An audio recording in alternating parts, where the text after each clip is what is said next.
Hello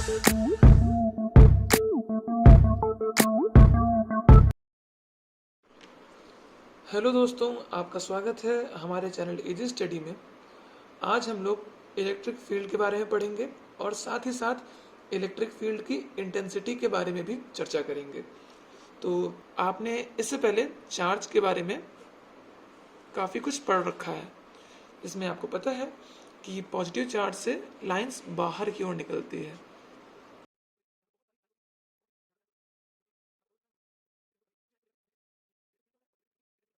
okay, ये हमने charge बना लिया है। इस चार्ज के अंदर से बहुत सारी लाइंस बाहर निकल रही हैं। ओके, देखिए इलेक्ट्रिक फील्ड का सिंपल सा मतलब ये है कि वो फील्ड जिस फील्ड में इलेक्ट्रिक लाइंस मौजूद हों। ओके, अच्छा देखिए, अभी अगर हम मान लें कि ये एक अलग ही दुनिया है और ये डिब्बा एक अलग दुनिया में रखा हुआ है। ओके, तो देखिए ये जो चार्ज है ये एक अलग दुनिया का पार्ट है और ये डिब्बा एक अलग दुनिया का पार्ट है। इस डिब्बे में इस चार्ज की एक भी लाइन एंटर नहीं कर रही है, तो हम ये बोलेंगे कि इस डिब्बे के पास कोई भी इलेक्ट्रिक फील्ड मौजूद नहीं है। यहाँ नो इलेक्ट्रिक फील्ड। ओके, अच्छा इस दुनिया में देखिए, आप अगर इसको एक बड़ा सा डिब्बा माने तो इस डिब्बे के हर एक पॉइंट पर हमें क्या मिलेगी, इनकी इलेक्ट्रिक लाइंस मिलेंगी। तो कहीं ना कहीं इस डिब्बे के पास क्या है, इलेक्ट्रिक फील्ड मौजूद है, प्रेजेंट है। तो इलेक्ट्रिक फील्ड का सीधा सा मतलब ये है कि जिस जगह पर चार्ज होगा, या ऐसा बोले जिस जगह पर चार्ज से निकली लाइंस मौजूद होंगी उस जगह पर इलेक्ट्रिक फील्ड मौजूद होगी। तो देखिए यहाँ पर अगर आप इतने रीजन की बात करें, इतने सी जगह की बात करें, तो इस जगह से दो लाइंस पास हो रही हैं, एक लाइन ये और एक लाइन ये वाली। ओके, अच्छा अगर आप इस रीजन की बात करें तो इस रीजन में एक भी लाइन पास नहीं हो रही है, मतलब कि इस जगह पर इलेक्ट्रिक फील्ड की वैल्यू कितनी है, 0 है। इलेक्ट्रिक फील्ड की मतलब इस जगह पर कोई भी इलेक्ट्रिक फील्ड मौजूद नहीं है। ठीक है, तो देखिए आप देख पा रहे होंगे कि जैसे जैसे हम लोग चार्ज के पास रहते हैं, चार्ज के पास वाला एरिया, इस एरिया में इलेक्ट्रिक फील्ड जो लाइंस होती हैं, जो इलेक्ट्रिक लाइंस होती हैं, ये बहुत ही ज़्यादा अमाउंट में होती हैं। बहुत ही ज़्यादा अमाउंट मतलब घने तरीके से होती हैं। ओके, और जैसे जैसे हम लोग चार्ज से दूर जाते हैं वैसे वैसे क्या होता है कि इनकी लाइंस के बीच में गैप बढ़ता जाता है और लाइंस की संख्या कम होती जाती है एक प्रॉपर रीजन के लिए। जैसे मान लीजिए कि हमने जो है एक छोटा सा टुकड़ा यहाँ लगाया और इसी छोटे से टुकड़े को उठा करके कुछ दूरी पर लगाया, तो देखिए आप ये जो छोटा सा टुकड़ा है, अगर जब ये चार्ज के पास रखा हुआ है तब ये चार्ज से निकलने वाली मैक्सिमम लाइंस को अपने अंदर से क्रॉस करेगा बाहर की ओर। ओके, वही ये टुकड़े को अगर उठा करके हम चार्ज से थोड़ा सा दूर रख दे रहे हैं तो इस केस में क्या होगा कि इस टुकड़े से काफी कम लाइंस पास होंगी।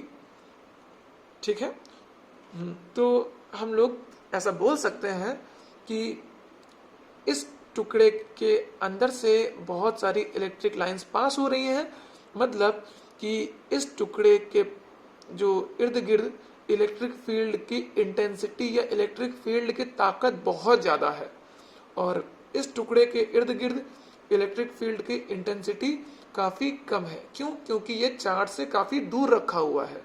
ओके, तो भाई हम वास्तव में ताकत का अनुमान कैसे लगा सकते हैं? भाई हमें पता होना चाहिए ना कि इलेक्ट्रिक फील्ड की इंटेंसिटी है तो वो वास्तव में कितनी है। हाँ, तो इस चीज को पता करने के लिए हम एक टेस्ट चार्ज का यूज करते हैं। आप टेस्ट चार्ज का ही यूज क्यों करते हैं? क्योंकि भाई हमें इनकी लाइंस को बेंड करना है। जब तक ये लाइंस बेंड नहीं होंगी तब तक हमें यहाँ से निकलने वाले फोर्स के बारे में कुछ पता नहीं चल पाएगा। ओके, तो क्या करेंगे हम लोग, इन लाइंस को बेंड करेंगे। तो लाइंस बेंड करने के लिए हम किसी भी तरह की चीज का यूज नहीं कर सकते हैं। जैसे आप चाहे तो उंगलियों से इसको बेंड नहीं कर सकते हैं, या मार्कर अगर इसमें डाल दे तो बेंड नहीं होगा। इसको बेंड करने के लिए सिर्फ और सिर्फ चार्ज का ही यूज करेंगे। ये सेम वही रूल फॉलो कर रहा है जो कि कूलाम ने बताया था इससे पहले लेक्चर में, हम लोग पढ़ चुके हैं उसको। तो उसके लिए हम लोग छोटा सा चार्ज एक लेंगे जो कि टेस्ट करने के काम में आएगा। उस चार्ज को बोलेंगे टेस्ट चार्ज। क्या बोलते हैं? टेस्ट चार्ज, ठीक है। और ये चार्ज बेसिकली हम लोग पॉजिटिव ही लेते हैं, पॉजिटिव चार्ज ही लेकर के चलते हैं। इस चार्ज को हम लोग क्यू नॉट नाम दे सकते हैं। ओके, आपकी इच्छा है, आप कुछ भी नाम दे लें। तो ये जो चार्ज है, इस चार्ज को उठा करके हम लोग अलग अलग पॉइंट पर रखेंगे। मान लीजिए एक बार हमने इस पॉइंट पर रखा, एक बार हमने थोड़ा सा पास रखा, और एक बार हमने बहुत पास रखा। तो हमें 3 अलग अलग कंडीशंस मिलेंगी हमें। इस वाले कंडीशन में, क्योंकि ये चार्ज जो टेस्ट चार्ज है हमारा, वो मेन वाले चार्ज के काफी पास रखा हुआ है, तो इस केस में ये काफी ज्यादा इलेक्ट्रिक फील्ड को महसूस करेगा। ओके, या फिर ऐसा बोल सकते हैं कि इस केस में ये काफी ज्यादा फोर्स को फील करेगा। और जो ये है, ये चार्ज थोड़ा सा दूर रखा हुआ है, तो इस केस में जब दूरी ज्यादा बढ़ जाती है तो क्या होता है कि फोर्स कम फील करेगा, और ये वाला चार्ज और भी कम फोर्स को फील करेगा। ठीक है, तो कहीं ना कहीं हम लोग फोर्स पर यूनिट चार्ज, हम लोग फोर्स पता कर रहे हैं, हर एक पॉइंट पर रख करके फोर्स पता कर रहे हैं कि भाई फोर्स पर यूनिट चार्ज कितना मिल रहा है हमको। तो इसी चीज को बोलते हैं इलेक्ट्रिक फील्ड की इंटेंसिटी या इलेक्ट्रिक फील्ड की ताकत। ओके, तो देखिए इलेक्ट्रिक फील्ड की इंटेंसिटी E, इसको हम लोग E से दिखाते हैं।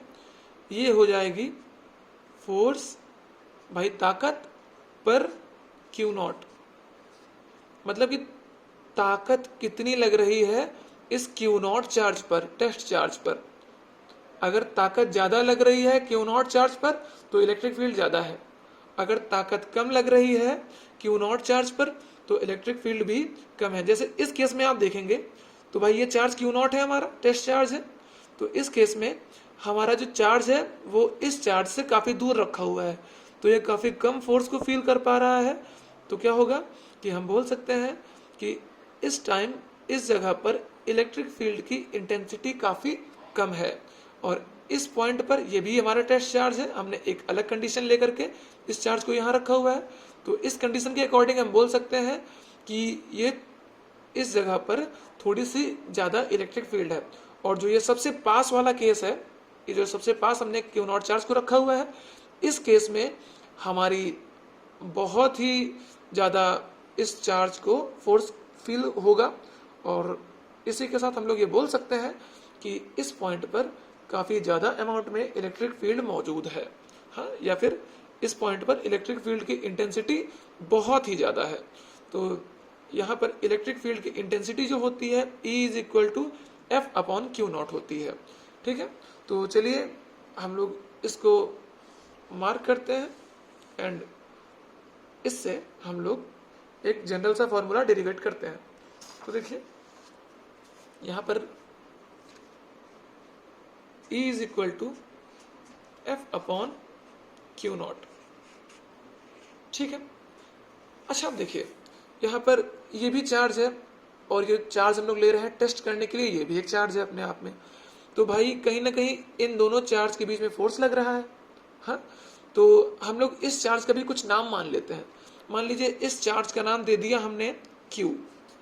ओके, और जो टेस्ट चार्ज है इस चार्ज का नाम हमने दे दिया Q नॉट। ठीक, तो इन दोनों चार्ज के बीच में जो लगने वाला फोर्स है, पहले उसके बारे में बात करेंगे, फिर हम लोग इलेक्ट्रिक फील्ड निकालेंगे।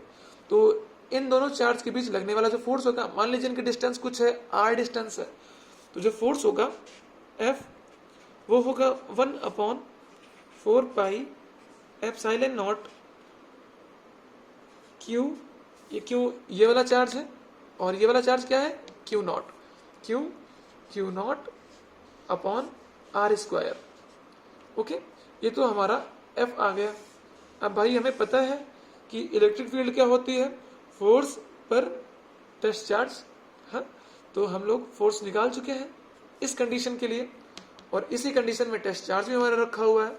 तो जो इलेक्ट्रिक फील्ड आ जाएगी वो फोर्स एफ की देखो वैल्यू यहाँ पे हमने निकाल ली है, इसको लिख सकते हैं 1/4 pi epsilon naught Q naught upon R square.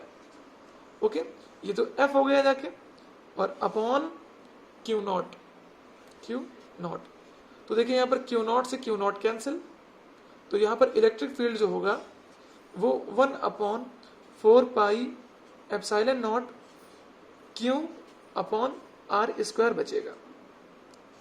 ये आप लोग समझ रहे हैं अच्छे से। और साथ ही साथ हमें पता है कि जो फोर्स है वो एक वेक्टर क्वांटिटी है, मतलब कि इस फोर्स के पास एक डायरेक्शन होती है और साथ ही साथ इसकी कुछ वैल्यू होती है। तो अगर ये एक वेक्टर क्वांटिटी है तो हमारा इलेक्ट्रिक फील्ड भी एक वेक्टर क्वांटिटी हो जाएगा। ओके, तो देखिए यहाँ पर हम लोग इलेक्ट्रिक फील्ड को एक वेक्टर क्वांटिटी की तरह ट्रीट करेंगे। इस केस में हमारा जो फॉर्मूला निकल के आया है वो E = 1/4 pi epsilon naught Q upon R square, जहाँ पर E क्या है, हमारा इलेक्ट्रिक फील्ड की इंटेंसिटी है।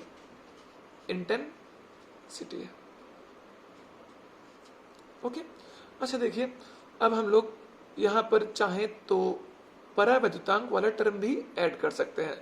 जैसे हम लोग स्टार्टिंग से फोर्स से लेकर के चले, यहाँ के लगा दें, यहाँ भी किया जाएगा एंड यहाँ भी किया जाएगा, तो इससे कोई खास दिक्कत नहीं होने वाली है। ये हम लोग अपने मीडियम के अकॉर्डिंग के की वैल्यू को रख सकते हैं यहाँ पर। ओके, तो आई होप आपको लेक्चर अच्छा लगा होगा। Thank you.